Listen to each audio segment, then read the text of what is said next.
Hello and welcome to GeograPod, a podcast about geography with your host, Will Mehle.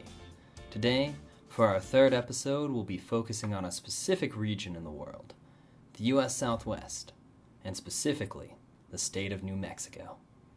This will be the first of many individual places that we'll be talking about on this podcast, but today, we'll be talking about the history, climate, and demography of New Mexico.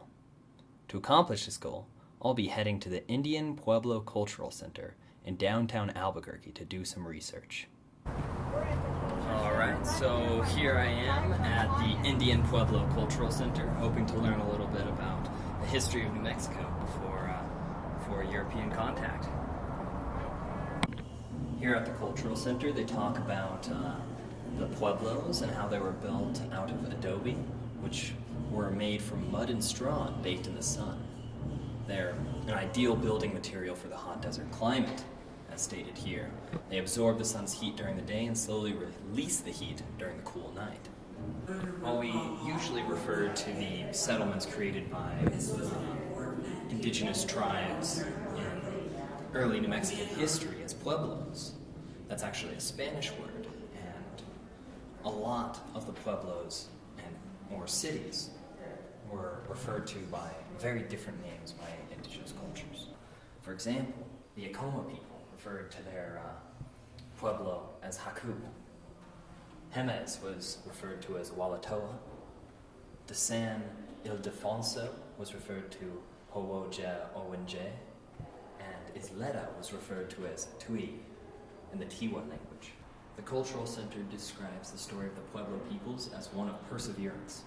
It is a story of overcoming challenges posed by three successive colonizing nations: Spain, Mexico, and the United States. These colonizers perpetrated countless injustices against us over several centuries, but we have continued fighting back and have regained many of our rights as sovereign nations, writes the Cultural Center. The arrival of the Spanish in 1540 sparked a process of dramatic change in the Pueblo world. Despite these forces of change, we're threatened to destroy our way of life. We maintain our languages, ceremonies, cultural traditions, and religion. We have persevered. There is significant evidence of advanced and technologically superior indigenous civilizations before the arrival of the Spanish, as stated with this quote from the Cultural Center.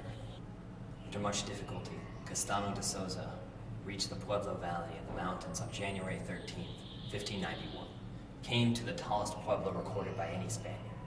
There stood Picurus, 7 to 9 stories high, according to his estimates.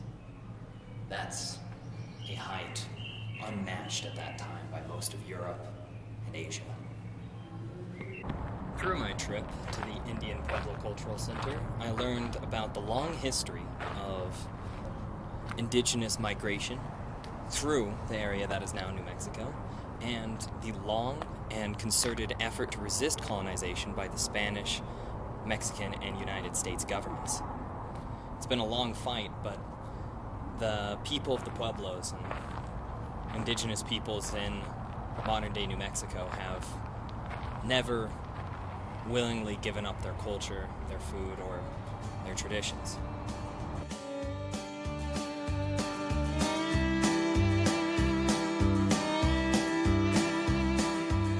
Across New Mexico's history, there have been many different peoples populating the area. The Pueblo people, as well as the Navajo and Apache, lived in the region for many centuries before European contact. The Navajo and Apache spoke the same Athabascan language and were largely nomadic, while the Pueblo people started building permanent rectangular housing in the 9th century. By the 11th century, the Pueblo people had constructed many massive terrace settlements, usually built on the sides of cliffs for defense. In the 16th century, Spanish conquistadors launched expeditions into New Mexico, looking for the 8 legendary cities of gold. The conquistador Francisco Vázquez de Coronado led a group into New Mexico and encountered several Pueblo towns in the year 1541. It's likely that during this expedition, some of the Spanish horses escaped Coronado's control and were adopted by Plains Indians for use. More excursions into the area eventually led to the Spanish control of the area. Under Spanish rule, the indigenous populations were subject to harsh oppression and religious intolerance.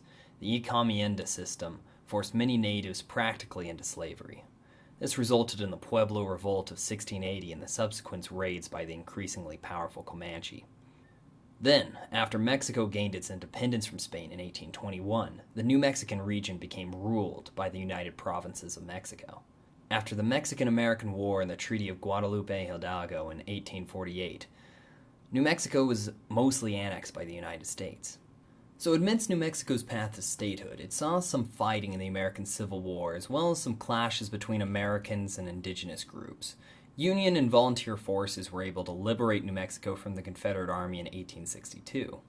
But after the Civil War, fighting between the U.S. Army and the Apache and Navajo people persisted from the 1860s up until 1886, with the capture of the Apache chief Geronimo. And unfortunate many atrocities were committed by the U.S. Army during the fighting, with the most notable being the Long Walk of the Navajo. These atrocities have still yet to be made up for by the U.S. government. New Mexico supplied a great number of fighters towards U.S. involvement in World War I and proportionally sent the most troops of any state to fight in World War II. Some interesting facts about New Mexican history were that it was the 47th state to be added to the Union. It was the site of the bloody Pancho Villa raids in 1916, and it's the home to the U.S.'s oldest state capital, that being Santa Fe, which was founded in 1610. Now, there are some unfortunate aspects of New Mexican history, which include the fact that Spanish Americans were oppressed by Anglo-American settlers for a while in the late 19th and early 20th centuries, and that New Mexico was one of the last states to give women the right to vote. But recently, politics have been looking up in the state, with environmentalism and tolerance taking a front seat. To look at a more specific aspect of New Mexico's history, I'm going to talk to someone who grew up in southern New Mexico. If you could please introduce yourself and say where you're from. My name is Shane Hall. I'm from Cloudcroft, New Mexico. You're from Cloudcroft. Yeah. Is there more of a specific history that you can tell from there? If you took 100 random people from Texas and 20 random people from Colorado and put them at 9,000 feet elevation in New Mexico, that's what Cloudcroft feels like.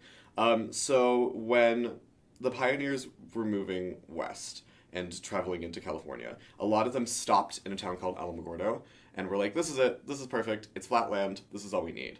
But the issue with that was that there weren't a lot of resources in Alamogordo, and so people kept traveling and found Cloudcroft, which is a great site for lumber, and so they started building trains, traveling from Cloudcroft to Alamogordo in order to move lumber over there for warmth, for building, stuff like that. And some people started to live in Cloudcroft because it was a much cooler climate and because they could find jobs there. And then it's continuously inhabited to this day. Yeah, very few people. Cloudcroft has a population of 700, and Alamogordo I think has a population of 30,000, just over 30,000, and even between a half-hour drive between the two is a completely different culture, because Alamogordo is at an elevation level of 5,000 foot, and Cloudcroft is at an elevation level of 9,000 feet, and so it's just a 4,000 foot drop. There is a physical difference to accompany the cultural difference. Exactly. Is what you're saying. Yeah. That's pretty interesting. So you're saying that the movement for resources to Cloudcroft didn't necessarily stick. Not everybody in Alamogordo said, hey, let's move over there. Exactly. And if you can get people to do your jobs for you, then why move anywhere? Which is basically what happened. So, there's one resource in Cloudcroft, and it's wood. There's not really, you can go and hunt in Cloudcroft, but, there are better hunting places than Cloudcroft in the state of New Mexico. Well, thanks for talking to me, Shane. Yeah, of course. The demographics of New Mexico are really unique on a U.S. scale. While it's the 5th largest state in terms of land area, it's the 6th most sparsely populated. According to the U.S. 2010 census, there are about 2 million people that live in the state. Albuquerque is the largest city in New Mexico, and also the 32nd largest city in all of the U.S. Roughly 559,000 people live in Albuquerque, and the racial makeup of New Mexico as a whole is 73% white, 10% other races, 9.3% indigenous, 3.3% two or more races, 2% African American, and 1.4% Asian. This is not including Hispanic or Latino as a race, as is sometimes done in other statistics.